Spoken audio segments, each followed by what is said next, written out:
Hello friends, आज के इस वीडियो में हम अध्ययन करेंगे क्लास 10th की साइंस का चैप्टर नंबर 2, जिसमें अम्ल, क्षारक एवं लवण के बारे में हम पढ़ेंगे। इससे पहले आपका फर्स्ट चैप्टर रासायनिक अभिक्रियाएं एवं समीकरण समाप्त हो चुका है। उसका नोट्स आपको टेलीग्राम चैनल पर अपलोड कर दिया गया है, जहां से आप पीडीएफ डाउनलोड कर सकते हैं और प्रिंट करवा सकते हैं। अब हम शुरू करते हैं सबसे पहले अम्ल, क्षारक एवं लवण के बारे में, जिसमें सबसे पहला हमारा टॉपिक होगा अम्ल।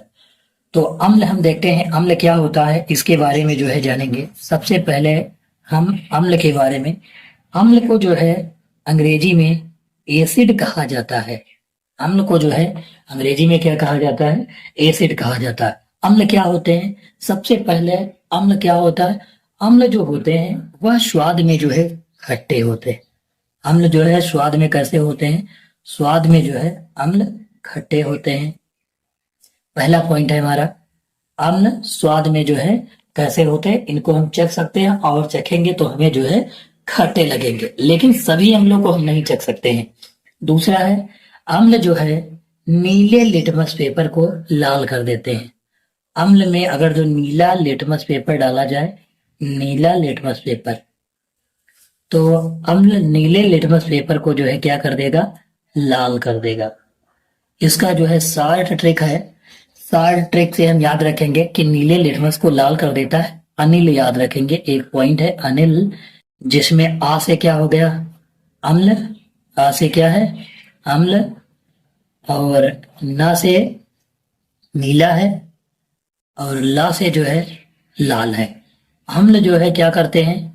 नीले लिटमस पेपर को लाल कर देते हैं। तो हम शार्ट में एक ट्रिक याद रखेंगे, अम्ल अनिल। अनिल आ से अम्ल हो गया, ना से नीला हो गया और ला से लाल। अम्ल नीले लिटमस पेपर को क्या कर देते हैं? लाल कर देते हैं। हमारा अगला पॉइंट है, अम्ल जो होते हैं ये जलीय विलयन में H+ आयन देते हैं, यानी हाइड्रोजन आयन देते हैं। इनको अगर जो जल में डाला जाएगा तो ये जलीय विलयन में H+ आयन, या फिर हम कह सकते हैं हाइड्रोजन आयन देते हैं। जल में कौन से आयन देते हैं? हाइड्रोजन आयन देते हैं। जैसे हम एक एग्जाम्पल लेते हैं। एग्जाम्पल जैसे हमारा पहला एग्जाम्पल है HCl, हाइड्रोक्लोरिक। HCl का नाम क्या है? हाइड्रोक्लोरिक अम्ल। इसको अगर जो जल में डाला जाए तो यह H+ और Cl- में विभक्त हो जाएगा। तो यह जलीय विलयन में जब डाला जाएगा तो H+ आयन देते हैं, यानी हाइड्रोक्लोरिक अम्ल को जल में डाला जाए तो यह कैसा आयन देता? हाइड्रोजन आयन देता। कुछ अम्लों के एग्जाम्पल हम देखेंगे। सबसे पहले कुछ अम्लों के एग्जाम्पल के बारे में देख लेते हैं। जैसे एग्जाम्पल, कुछ अम्ल के उदाहरण देख लेते हैं। जैसे पहला हमारा अम्ल है HCl। HCl अभी देखें तो पहला हमारा अम्ल हो गया HCl। दूसरा हमारा अम्ल हो गया सल्फ्यूरिक एसिड, यानी H2SO4। ये HCl हाइड्रोक्लोरिक अम्ल, H2SO4 सल्फ्यूरिक एसिड हो गया। तीसरा एसिटिक एसिड CH3COOH, ये एसिटिक एसिड, यानी इसको हम शॉर्ट में सिरका भी कहते हैं। एसिटिक एसिड हो गया। और इसके बाद अगला है सिट्रिक एसिड C6H8O7। इसका नाम C6H8O7 सिट्रिक एसिड, इसका नाम है। अब हम कुछ महत्वपूर्ण बिंदुओं पर चर्चा करते हैं कि कौन से पदार्थ में कौन सा अम्ल पाया जाता है या किसमें कौन सा अम्ल पाया जाता है। ये परीक्षा की दृष्टि से इंपॉर्टेंट है। तो कुछ महत्वपूर्ण बिंदुओं पर हम डिस्कस करेंगे। महत्वपूर्ण बिंदु,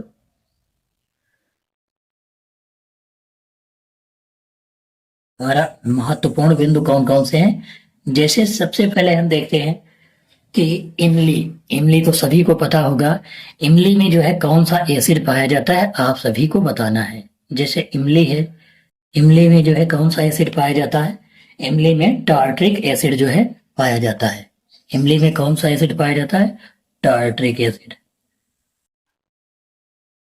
टार्ट्रिक अम्ल लिख लेते हैं।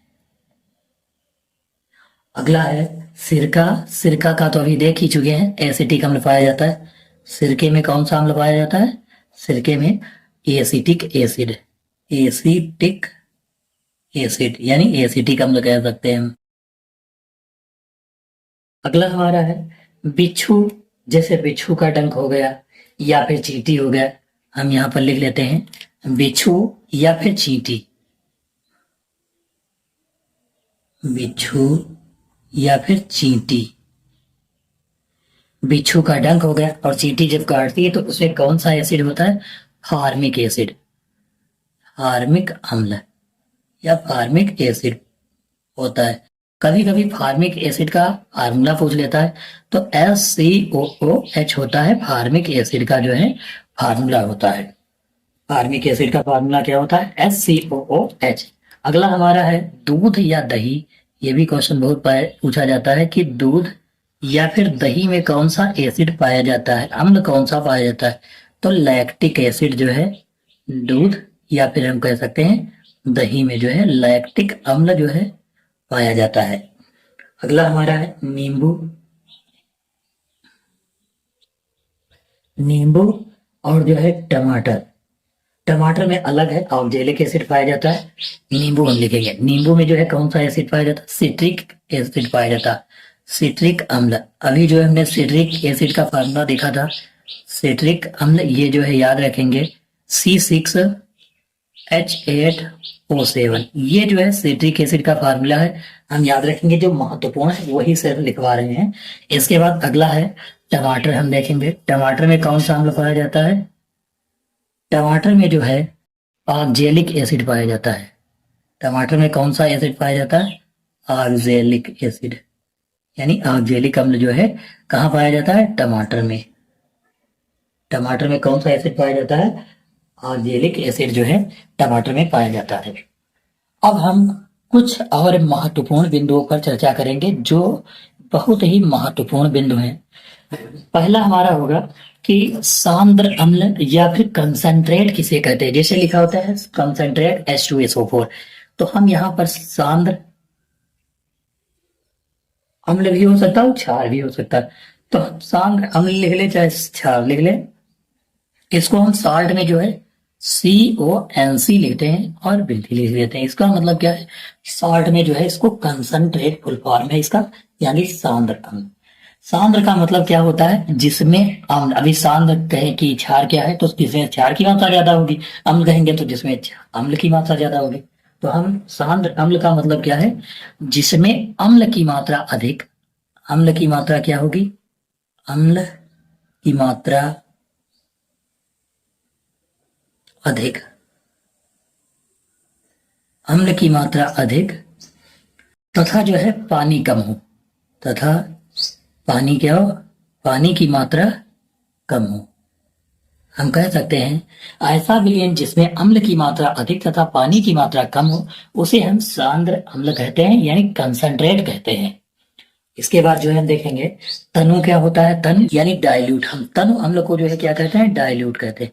इसका शॉर्ट फॉर्म क्या होता है? तनु अम्ल। तनु अम्ल को हम शॉर्ट में DIL लिखते हैं, डाइल्यूट कहते हैं। इसको शॉर्ट में जो है DIL लिखा जाता है। इसकी परिभाषा क्या होगी? ऐसा अम्ल जिसमें जो है, ऐसा अम्ल कह सकते हैं जिसमें अम्ल की मात्रा कम, ऐसा पदार्थ जिसमें अम्ल की मात्रा क्या हो? अम्ल की मात्रा जो है कम। अम्ल की मात्रा क्या होनी चाहिए? कम। और जो है पानी की मात्रा क्या हो? ज्यादा। ऐसा पदार्थ जिसमें अम्ल की मात्रा कम तथा पानी की मात्रा ज्यादा होती उसे तनु अम्ल यानी डाइल्यूट कहा जाता है। अब हम अगले टॉपिक की तरफ बढ़ते हैं। हमारा अगला जो टॉपिक होगा वह है क्षारक। अब हम क्षारक के बारे में जानते हैं। हम अगले टॉपिक यानी क्षारक की तरफ, अंग्रेजी में हम क्या कहते हैं? क्षारक को अंग्रेजी में जो है बेस कहा जाता है। और इसके हम महत्वपूर्ण बिंदु के बारे में चर्चा करते हैं। सबसे पहला पॉइंट है कि इनका स्वाद, जैसे अम्ल का स्वाद कैसा था? अम्ल का स्वाद जो है अभी हम देख सकते हैं कि अम्ल का स्वाद जो है खट्टा था। और जो है क्षार का स्वाद कैसा होता है? तो हम लिखेंगे क्षार का स्वाद, स्वाद लिख लेते हैं, स्वाद जो होता है इनका कड़वा होता है। क्षारक का स्वाद कैसा होता है? क्षारक का स्वाद जो है कड़वा होता है।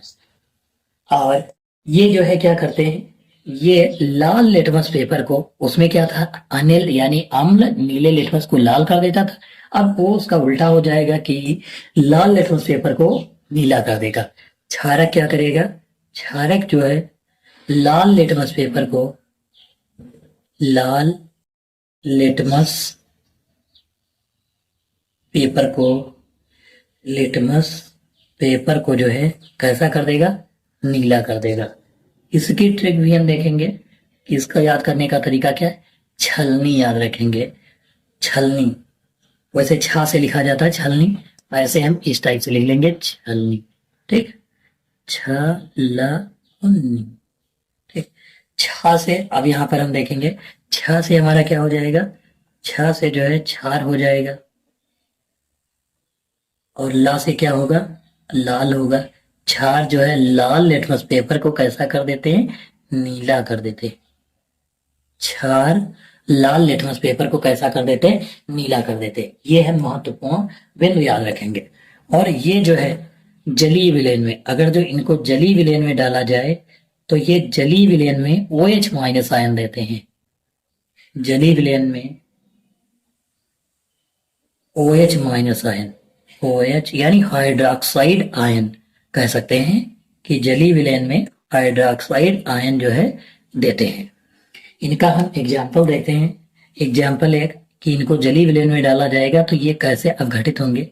जैसे एक एग्जाम्पल ले लेते हैं KOH, अगर जो इसको हम जल अपघटन करवाएं तो ये क्या बनेगा, K+ और OH माइनस, यानी पोटेशियम हाइड्रोक्साइड का अगर जो हम जल अपघटन करवाएंगे तो यह क्या बनेगा, K+ और OH माइनस आयन में जो है विभक्त हो जाएगा। अब हम इसके जो है एग्जाम्पल देखते हैं कि ये इसके एग्जाम्पल जैसे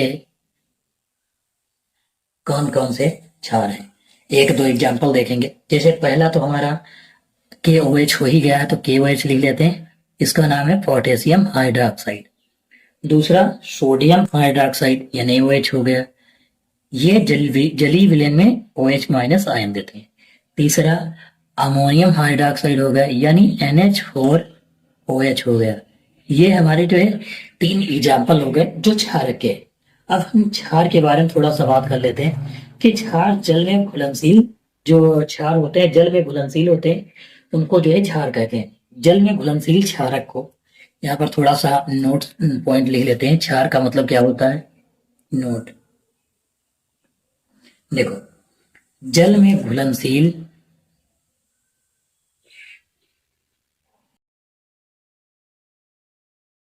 जल में घुलनशील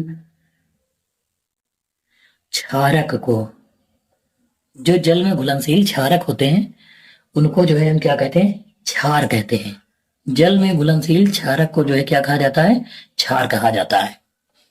अब हम देखेंगे अगला हमारा टॉपिक होगा सूचक क्या होते हैं। सूचक के बारे में थोड़ा जानते हैं क्योंकि सूचक भी एक महत्वपूर्ण जो है परीक्षा की दृष्टि से बहुत ही महत्वपूर्ण टॉपिक है जिसके बारे में हम जो है चर्चा करेंगे। सूचक क्या होता है, तो हमारा जो है अगला टॉपिक क्या होगा, सूचक। सूचक का मतलब क्या होता है, इंडिकेटर्स। सूचक को अंग्रेजी में हम क्या कहते हैं, इंडिकेटर्स, केटर्स, इंडिकेटर। सूचक का मतलब क्या होता है, इंडिकेटर्स। सूचक क्या होते हैं, सूचक जो है ऐसा हम कह सकते हैं कि जो अम्ल और क्षार की प्रकृति के बारे में बताते हैं। सूचक वे पदार्थ होते हैं जो किसी भी जलीय विलयन में अम्ल और क्षार की जो है प्रकृति के बारे में बताते हैं। सूचक का मतलब क्या है, जो अम्ल और दूसरा क्या होगा, क्षार की प्रकृति के बारे में बताते हैं, उनको जो है हम क्या कहते हैं, सूचक कहते हैं। सिंपल सी परिभाषा है कि सूचक किसी विलयन में अम्ल व क्षार की प्रकृति के बारे में बताते हैं, उनको हम सूचक कहते हैं। यह जो है डिफिनेशन है सूचक की। अब इन बताते कैसे हैं, इनका रंग या गंध अम्लीय या क्षारक माध्यम में बदल जाता है। देखो सूचक ये जो है जानकारी देते हैं अम्ल व क्षार की प्रकृति के बारे में, लेकिन कैसे बताएंगे, तो इनका जो रंग होगा या तो ये रंग परिवर्तन करेंगे और या तो वो गंध में परिवर्तन करेंगे, तब जो है हमें पता चलेगा कि यह अम्ल है कि क्षार है। अम्ल होगा तो अलग रंग आएगा या गंध अलग आएगी, क्षार होगा क्षार में डाला जाएगा तो उसका रंग या फिर जो है गंध उसकी अलग आएगी। अब हम जो है सूचक के प्रकार देखते हैं। सूचक जो है मुख्यतः कितने प्रकार के होते हैं? सूचक के प्रकार आपको जो है इसका विस्तार में पीडीएफ जो है मिल जाएगा Telegram channel few online classes पर। आपको जो है उसका लिंक डिस्क्रिप्शन बॉक्स में दे दिया जाएगा, जहां से आप जो है उसको डाउनलोड कर पाओगे। तो हम यहाँ पर जो है देख सकते हैं, सूचक के प्रकार के बारे में जानते हैं। सबसे पहला हमारा सूचक होगा प्राकृतिक सूचक। कौन सा सूचक है? प्राकृतिक सूचक। सूचक के प्रकार, सूचक वैसे जो है 3 प्रकार के होते हैं। मुख्यतः जो है सूचक 3 प्रकार के होते हैं, जिनके बारे में हम जानेंगे। ठीक है, प्राकृतिक सूचक, दूसरा हमारा जो होगा कृत्रिम सूचक हम कह सकते हैं।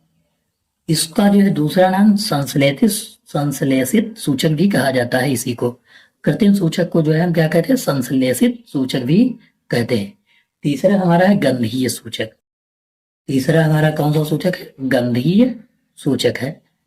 अब हम जो है एक एक के बारे में जो है पढ़ेंगे विस्तार से कि प्राकृतिक सूचक क्या होते हैं, गंधीय सूचक क्या होते हैं, और जो है संश्लेषित यानी कृत्रिम सूचक क्या होते हैं। हमारा पहला सूचक होगा प्राकृतिक सूचक। तो हम सबसे पहले प्राकृतिक सूचक के बारे में जो है पढ़ते हैं। प्राकृतिक सूचक जो होते हैं क्या होते हैं? प्राकृतिक सूचक, तो प्राकृतिक सूचक के बारे में हम यह कह सकते हैं, वे सूचक जो पौधे से प्राप्त होते हैं। प्राकृतिक सूचक किसे कहते हैं? वे सूचक जो हमें किससे प्राप्त होते हैं? पौधे से प्राप्त होते हैं। उनको जो है हम क्या कहते हैं? प्राकृतिक सूचक कहते हैं। प्राकृतिक सूचक किससे प्राप्त होते हैं? पौधे से प्राप्त होते हैं। इनका एग्जाम्पल जैसे हम लेंगे, जैसे एग्जाम्पल में देखेंगे, मान लो हल्दी या लिटमस हो गया। एक इसका एग्जाम्पल है हल्दी और दूसरा एग्जाम्पल है लिटमस। ये क्या है? ये प्राकृतिक सूचक हैं। हल्दी तो सबके घर में पाई जाती है। अब हल्दी को जो है अगर हम अम्ल में डालें, हल्दी को किस में डालेंगे? अम्ल में डालेंगे। लिटमस पेपर को अम्ल में डालेंगे। यहाँ पर हम क्या लिखेंगे? क्षार। जब क्षार में डालेंगे तो कैसा दिखाई देगा? अब सबसे पहले हम देखते हैं, हल्दी को अगर जो अम्ल में डालोगे तो वह जो है कैसा उसका कलर होगा? उसका रंग जो होगा पीला होगा। हल्दी को अम्ल में डाला जाएगा तो वह कैसा होगा? पीला। और अगर जो हल्दी को क्षार में डालोगे तो वो कैसा हो जाएगा? लाल हो जाएगा। आप जो है अपने घर पर जो है टेस्ट कर सकते हैं। नींबू अभी बताए थे कि नींबू में जो है कौन सा एसिड जो है पाया जाता है। तो नींबू में जो है सिट्रिक एसिड पाया जाता है, अम्ल पाया जाता है। तो नींबू का रस ले लेंगे और उसमें हल्दी पिसी हुई डाल लेंगे तो उसका कलर कैसा दिखाई देगा? पीला दिखाई देगा। क्षार ले लेंगे, क्षार में जो है डालकर चेक कर लेंगे तो उसका कलर कैसा होगा? लाल दिखाई देगा। अब हम लिटमस पेपर की बात करते हैं।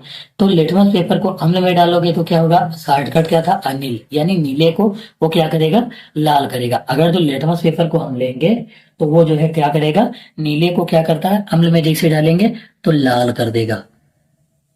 अम्ल में डालेंगे तो कैसा कर देगा? लाल कर देगा। और अगर जो क्षारक में डालेंगे तो कैसा कर देगा? नीला कर देगा। छालनी पड़े थे तो लाल से नीले में यानी नीला हो जाएगा। ये हमारा हो गया प्राकृतिक सूचक। दूसरा हमारा जो अगला सूचक है वो है कृत्रिम सूचक। कृत्रिम का मतलब क्या है? जो बनाए जाते हैं सूचक, उनको हम जो है क्या कहते हैं? कृत्रिम सूचक। तो हम देखेंगे कृत्रिम सूचक क्या होते हैं इसके बारे में। तो कृत्रिम सूचक वे सूचक होते हैं जो रसायन द्वारा जो है बनाए जाते हैं। रासायनिक केमिकल तत्वों से बनाए जाने, यानी कि हम कह सकते हैं वे सूचक जो रसायन द्वारा तैयार किए जाते हैं या बनाए जाते हैं, रसायन द्वारा बनाए जाते हैं, उनको जो हम क्या कहते हैं? कृत्रिम सूचक कहा जाता है। इसका एग्जाम्पल जैसे मान लो कि हम ले लेते हैं, जैसे फिनोल्फथलीन। इसका एग्जाम्पल क्या होगा? इसको भी अम्ल में डालेंगे। ठीक है, कृत्रिम सूचक का एग्जाम्पल क्या है? जो प्रयोगशाला में बनाया गया है। फिनॉल होता है, फिनोल्फथलीन। और दूसरा लेंगे मेथिल ऑरेंज। मेथिल ऑरेंज को भी जो है हम कृत्रिम सूचक कहते हैं। और इसको भी अम्ल और क्षार में डालकर अभी चेक करेंगे कि ये जो है कैसा दिखाई देता है। तो सबसे पहले हम क्या लिखते हैं? अम्ल लिख लेते हैं और दूसरा क्या लिख लेते हैं? क्षार ले लेते हैं। दोनों में डालकर जो है चेक करेंगे ये कैसा दिखाई देता है। अम्ल में जब फिनोल्फथलीन को डालते हैं तो इसका कोई मतलब परिवर्तन नहीं होता, जैसे होता है वैसे ही रहता है। फिनाल्फथेलिन को जो है अम्ल में डाला जाता है तो वह जैसा होता है वैसा ही रहता है। लेकिन जैसे ही क्षारक, हम इसको जो है क्षारक लिख लेते हैं, क्षार नहीं क्षारक लिख लेते हैं, ठीक है, क्षारक। जैसे ही हम इसको क्षारक में डालते हैं तो उसका कलर कैसा हो जाता है, गुलाबी हो जाता है। फिनाल्फथलीन को जो है जैसे ही क्षारक में डाला जाता है तो उसका कलर कैसा होता जाता है, गुलाबी। और अम्ल में डाला जाता है तो कोई परिवर्तन नहीं होता है। मेथिल ऑरेंज को जब अम्ल में डाला जाता है तो वह कैसा हो जाता है, लाल हो जाता है। मेथिल ऑरेंज को अम्ल में डालने पर लाल हो जाता है और क्षारक में जब डालते हैं तो वो कैसा हो जाता है, पीला हो जाता है। हमारा अगला सूचक है गंधीय सूचक। अब ये जो है गंध के द्वारा पता चलेगा, गंधीय सूचक। गंधीय सूचक, गंधीय सूचक क्या होते हैं? गंधीय सूचक वे सूचक होते हैं जिनकी गंध अम्लीय या क्षारीय माध्यम में बदल जाती है। गंधीय सूचक क्या होते हैं? इनकी जो गंध होती है वो अम्लीय या गंध अम्लीय, या हम कह सकते हैं क्षारक माध्यम में, अम्लीय या क्षारक, क्षारकीय लिख सकते हैं, ठीक है, क्षारकीय माध्यम में क्या होती है, बदल जाती है। गंधीय सूचक को अगर जो है अम्ल या क्षार में डालेंगे तो उनके जो है गंध जो है क्या होगी, बदल जाएगी। माध्यम में गंध अम्लीय या क्षार की माध्यम में बदल जाती है।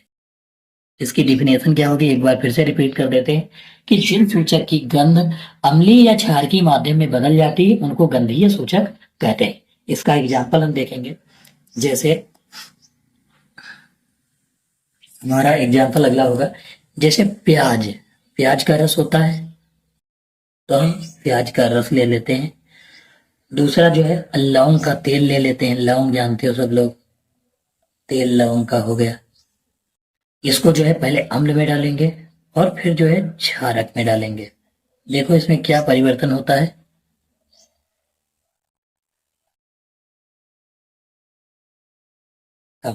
गंधीय सूचक क्या होता है? गंधीय सूचक वे सूचक होते हैं जिनकी गंध अम्लीय या क्षार के माध्यम में बदल जाती है। इसका एग्जाम्पल क्या है, प्याज का रस और लौंग का तेल लेते हैं, इसको जो है अम्ल या क्षारक में डालते हैं तो कैसा दिखाई देगा ये हम देखते हैं। तो प्याज प्याज का रस जब अम्ल में डालते हैं तो तीक्ष्ण गंध आती है इसकी। इसकी कैसी गंध आती है, तीक्ष्ण गंध। और क्षारक में डालते हैं तो इसमें कोई गंध नहीं आती है। लौंग के तेल को जो है जब अम्ल में डाला जाता है तो इसमें बिल्कुल यही गंध, जैसे तीक्ष्ण गंध जो है लौंग की भी आती है, यानी कि समान गंध कैसी होती है, समान होती है। और क्षारक में जो है कोई परिवर्तन नहीं होता है। तो यह हमारे जो है महत्वपूर्ण सूचक थे जिनके बारे में परीक्षा में पूछा जाता है कि सूचक क्या होते हैं, सूचक के कितने प्रकार होते हैं, और एक दो तो जो है एग्जाम्पल में सूचक पूछ लिए जाते हैं कि सूचक का कार्य क्या होता है। जैसे हल्दी हो गया, लिटमस पेपर हो गया, फिनाल्फथलीन या मेथिल आयरन, ये सूचक जो है सबसे महत्वपूर्ण है जो अब तक सबसे ज्यादा बार पूछे गए। अब हम अगले टॉपिक की तरफ बढ़ते हैं जिसमें हम देखेंगे अम्ल व क्षारक के रासायनिक गुण क्या होते हैं। अब हम देखेंगे अम्ल व क्षारक के रासायनिक गुण में सबसे पहले देखेंगे अम्ल के साथ अभिक्रिया। अम्ल के गुण देखेंगे, अम्ल के बारे में कि अम्ल के साथ जो अभिक्रिया कराते हैं तो क्या होता है। अम्ल के साथ पहली जो है हम क्रिया रिएक्शन करवाते हैं धातु की। अम्ल के साथ धातु की क्रिया पहला हमारा रासायनिक गुण है, अम्ल की धातु के साथ क्रिया। यही सबसे ज्यादा धातुओं के साथ हम लोग की क्रिया सबसे ज्यादा पूछा जाता है, यही है मोस्ट इंपॉर्टेंट हमारे लिए है। तो अम्ल की जब हम धातु के साथ क्रिया कराते हैं तो क्या बनता है, अम्ल प्लस, हम लिख लेंगे अम्ल प्लस धातु, एरो लगाएंगे और हमारा बनेगा क्या, लवण बनेगा और हाइड्रोजन गैस जो है बाहर निकलेगी। लवण प्लस हाइड्रोजन गैस बाहर निकलेगी। अब इसके जो है एग्जाम्पल देखते हैं। सबसे हमारा पहला एग्जाम्पल होगा जिंक की क्रिया, जिंक धातु है, जिंक की क्रिया अगर जो हम HCl के साथ करवाएं तो क्या होगा। जिंक की क्रिया HCl के साथ कराने पर ZnCl2 बनता है, ZnCl2, और जो है हाइड्रोजन गैस बाहर निकलती है। अब हम देखेंगे कि यह कैसे होता है। सबसे पहले जिंक की ऑक्सीडेशन नंबर जो होता है, यह जो है रिएक्शन हो गई। यह रिएक्शन क्यों होती है इसके बारे में जानेंगे। देखो, जिंक पर जो है +2 होता है, ऑक्सीडेशन नंबर है। हाइड्रोजन पर +1 होता है और Cl पर -1 होता है। हमेशा प्लस जो है किसके साथ जाता है? माइनस के साथ। हमेशा प्लस किसके साथ में विक्रिया करेगा? माइनस के साथ में क्रिया करेगा। ये मान लेते हैं मेल है और ये है फीमेल। तो मेल की शादी किससे होगी? फीमेल से ही तो होगी, मेल से थोड़ा ना हो जाएगी। तो ये जो है Zn की क्रिया Cl के साथ होगी, यानी यहाँ पर देख सकते हो +2 है, यहाँ पर -1 है। तो हमको Cl को कितने लेने? 2 लेंगे, तभी तो इसके बराबर होगा। जैसे जिंक का ऑक्सीडेशन नंबर 2 होता है और Cl का -1 होता है, तो एक अभी कम है, माइनस का एक और होना चाहिए। तो हम यहाँ पर Cl2 अगर जो कर दें तो पूरा हो जाएगा। जैसे जिंक की +2 हो गई और एक Cl की 1, 2 Cl की -2 हो गई, यानी बैलेंसी बराबर हो गई। अब यहाँ पर जो है देख पाओगे कि जिंक की क्रिया HCl के साथ करवाएं तो ZnCl2 + H2 बनता है, लेकिन बैलेंस ही बराबर नहीं। तो बैलेंस करने के लिए यहाँ पर 2 होने चाहिए Cl, तो 2 के लिए हम क्या करते हैं, आगे जो है हम इसके 2 लिख लेते हैं। अब समीकरण बैलेंस हो गई। तो यहाँ पर हम देख पाएंगे कि जिंक जो है Cl के साथ क्रिया करके ZnCl2 और H2 बना रहा है। अब सबसे पहले एक चीज समझ लेते हैं कि प्लस जो है क्रिया किसके साथ में करता है? माइनस के साथ। हमेशा ये याद रखना, प्लस जो है क्रिया किसके साथ में करता है? माइनस के साथ। ये जो ऑक्सीकरण संख्या देख रहे हो ये कैसे आई, ये हम जो है इसका वीडियो बहुत जल्द ही अपलोड कर देंगे, जिसमें आपको ऑक्सीकरण ऑक्सीडेशन नंबर कैसे निकाला जाता है उसके बारे में उसमें बताया जाएगा। और आवर्त सारणी को 60 में हम कैसे याद करेंगे उसके बारे में भी वह वीडियो होगा आपके लिए बहुत ही परफेक्ट। हम दूसरा इसी का एग्जाम्पल लेते हैं और करते हैं। दूसरी हम एक धातु ले लेते हैं, जैसे हमारे पास एक धातु सोडियम ले लेते हैं। सोडियम की क्रिया अगर जो हम HCl के साथ करवा दें, अम्ल वही है, केवल धातुएं बदल रही। Na की क्रिया किसके साथ करवा दी जाए? HCl के साथ अगर तो करवा दी जाए तो क्या होगा? Na पर 1+ होता है, H पर 1+ होता है और Cl पर 1 माइनस होता है। तो बेटा बताओ प्लस किसके साथ में जाएगा? माइनस के साथ। प्लस किसके साथ क्रिया करेगा? माइनस के साथ। तो Na और दोनों का सेम है, 1+1 A -1। तो इसको हमको ना तो किसी के पास 2 लिखना है ना तो किसी के पास 1 लिखना है। इसमें ये तो सीधा NaCl बन जाएगा। यहाँ पर जो है क्या बन जाएगा? NaCl बन जाएगा। लेकिन यहाँ पर जो है ये जो NaCl है ये तो बन जाएगा, लेकिन यहाँ पर जो गैस निकलेगी वो क्या निकलती? हाइड्रोजन। ये तो लवण हो गया और हाइड्रोजन गैस निकलेगी, यानी H2 निकलेगी। H2 जो है क्या होगी? बाहर निकलेगी, H2 गैस। तो इसको बैलेंस करने के लिए हम जो है क्या करेंगे? 2 लिख लेंगे यहाँ पर। अब यहाँ पर भी 2 लिखे गए हैं तो इसको बैलेंस करने के लिए यहाँ पर 2 लिखेंगे और फिर हम यहाँ पर 2 लिखेंगे। ये केवल बैलेंस करने के लिए, हाइड्रोजन को बैलेंस करने के लिए लिखा गया है, ना कि Cl। ठीक है, तो आप यहाँ पर देख पाएंगे प्लस किसके साथ क्रिया करता है? माइनस के साथ। बन क्या रहा? किसी धातु की क्रिया, ये थोड़ा उल्टा लिख दिया, धातु जो है ये पहले लिख दिया गया है। ठीक है, यहाँ पर आप देख पाओगे Zn धातु है, सोडियम भी धातु है। धातु की क्रिया अम्ल के साथ अगर जो करवाई जाए तो क्या बनेगा? उसका लवण और हाइड्रोजन गैस बनेगी। अब हम बात करते हैं क्षार के साथ जो है क्रिया। धातु की क्रिया जो है किसके साथ करवाएंगे? धातु के साथ। अब हम देखते हैं क्षारक के साथ धातु की अभिक्रिया। अगर जो क्षारक के साथ धातु की अभिक्रिया कराते हैं तो क्या होगा? तो सबसे पहले क्या होगा? धातु और धातु की क्रिया किसके साथ करवानी? क्षारक के साथ में। तो क्या बनेगा? सबसे पहले लवण बनेगा और हाइड्रोजन गैस जो है वो बाहर निकलेगी। क्षारक की, धातु की अगर जो क्रिया क्षारक के साथ करवाएंगे तो लवण और हाइड्रोजन गैस जो है बनेगी। इसका एग्जाम्पल क्या होगा? जैसे हम धातु ले लेते हैं जिंक। जिंक की क्रिया अगर जो NaOH के साथ करवाएं, इसका जो है एग्जाम्पल क्या लेंगे? जिंक की क्रिया जो है NaOH यानी हाइड्रोक्साइड आयन के साथ अगर जो करवाई जाए तो क्या बनेगा? सबसे पहले इस पर जो है +2 होता है और इस पर जो है प्लस का 1, इस पर माइनस का 1 होता है। तो ये जो है सोडियम हाइड्रोक्साइड जिंक के साथ अगर जो क्रिया करता है तो सोडियम जिंकेट बनाता है। क्या बनाता है? Sodium zincate. इसका फार्मूला क्या होता है? Na2ZnO2।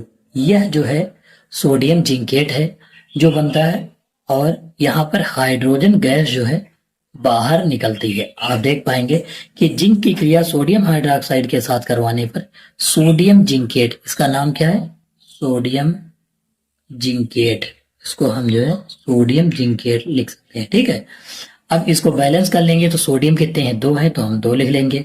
ओ कितने हो गए, 2, ये भी बैलेंस हो गया। Zn कितना है, 1 है। H2 बैलेंस है क्योंकि H2 2 है, तो फिर 2 हो गया। अगर जो हम क्षारक के साथ में धातु की क्रिया कराएंगे तो उसमें क्या बनेगा, धातु बनेगा, धातु का लवण बनेगा, और जो है हाइड्रोजन गैस जो है क्या होगी, बाहर निकलेगी। अब हमारा अगला जो टॉपिक है वह है हाइड्रोजन गैस का परीक्षण। अब हम जो है हाइड्रोजन गैस का जो है क्या करेंगे, परीक्षण करेंगे। उसके लिए हमको सबसे पहले चित्र बनाना होगा एक। हम शुरू करते हैं हाइड्रोजन गैस का परीक्षण। हाइड्रोजन गैस का परीक्षण करने के लिए सर्वप्रथम हमें जो है एक परखनली लेनी होगी। एक जो है हम सर्वप्रथम क्या ले लेते हैं, एक परखनली ले लेते हैं, और इस पर जो है एक सिरा, एक जो है परखनली ऊपर जो है लगा लेते हैं, और इसमें किसी धातु का जो है मिश्रण भर लेते हैं, और एक जो है बीकर ले लेते हैं, एक जो है क्या ले लेते हैं, बीकर ले लेते हैं। यह जो परखनली है इसमें जिंक और दूसरा HCl का मिश्रण जो है भर लेते हैं। जिंक और HCl का जो है घोल इसमें हम क्या कर लेते हैं, इसमें भर लेते हैं। और इसकी परखनली ये जो दिख रही है, परखनली का ऊपर वाला सिरा एक जो है बीकर से जो है हम क्या करते हैं, बीकर से जोड़ देते हैं। अब बीकर में जो है हम क्या करते हैं, सबसे पहले बीकर में जो है साबुन का हम क्या ले लेते हैं, घोल ले लेते हैं। बीकर में हम साबुन का जो है, ये हमारा क्या है, सबसे पहले हम लिख लेते हैं क्या क्या दिया। ये जो है परखनली है, परखनली, ये परखनली है, ये हमारा बीकर है। इसमें जो है हम क्या ले लेते हैं, साबुन का घोल ले लेते हैं, साबुन का घोल ले लेते हैं, घोल ले लेते हैं। अब यहाँ पर हम देखेंगे कि साबुन के घोल में से जो है छोटे छोटे बुलबुले जो है ऊपर हमें दिखाई देंगे या नहीं भी दिखाई दे सकते हैं। गैस के बुलबुले होते हैं तो नहीं दिखाई देंगे। हम क्या करेंगे कि जब इसके संपर्क में एक जो है मोमबत्ती लेकर आएंगे, इसके संपर्क में जलती हुई मोमबत्ती लेकर आते हैं तो क्या होता है, वो जो है हम रिएक्शन अभी देखेंगे। यहाँ पर जो है जलती हुई मोमबत्ती जब लेकर आते हैं तो इसमें जो है बहुत तेज आवाज आती है, पॉप की आवाज आती है। ये जो है कौन सी आवाज आती है, पॉप की आवाज आती। अब यह आवाज किसकी है, हाइड्रोजन गैस की होती है। अब हम सबसे पहले समझ लेते हैं कि अगर जो जिंक की क्रिया, जिंक की क्रिया HCl के साथ अगर जो हम करवाते हैं तो क्या होता है, ZnCl2 बनता है, और जो है हाइड्रोजन गैस जो है क्या होती है, बाहर निकलती है। तो इसको बैलेंस करने के लिए 2 से मल्टीप्लाई करवा देते हैं। अब हम यहाँ पर देखेंगे इस वाले परखनली में जो है जिंक और HCl का जो है विलयन लेते हैं, वह जब आपस में क्रिया करता है तो जिंक क्लोराइड और गैस के रूप में जो है हाइड्रोजन गैस निकलती है, जो साबुन के घोल से होते हुए जो है जब ऊपर जाती है, उसके संपर्क में जो है जब हम मोमबत्ती को ले जाते हैं, तो जलती हुई मोमबत्ती जब ले जाते हैं तो हाइड्रोजन गैस के कारण उसमें से पॉप की आवाज आती है, बहुत तेज ब्लास्ट होता है, थोड़ी आवाज जैसे चिटकने की आवाज आती है। तो हम समझ जाते हैं कि इससे जो है हाइड्रोजन गैस निकल रही है। तो यह जो है हाइड्रोजन गैस का परीक्षण था। तो हम कह सकते हैं कि हाइड्रोजन गैस से निहित परखनली के पास जब हम जलती हुई मोमबत्ती ले जाते हैं तो पॉप की ध्वनि उत्पन्न होती है, जिससे हमें पता चलता है कि यह जो है हाइड्रोजन गैस उत्पन्न हो रही है। तो यह हमारा आज का जो है टॉपिक यहाँ पर समाप्त होता है, और हम इसके अगले टॉपिक के साथ मिलते हैं अगले वीडियो पर। इसका जो है अभी दूसरा लेक्चर नंबर 2 आएगा, तब यह जो है पूरा चैप्टर होगा। संभवतः आप लोगों को समझ में आया होगा। आपको इसका PDF टेलीग्राम चैनल, जिसका लिंक आपको डिस्क्रिप्शन बॉक्स में दे दिया जाएगा, वहां से आप जो है डाउनलोड कर पाओगे। धन्यवाद।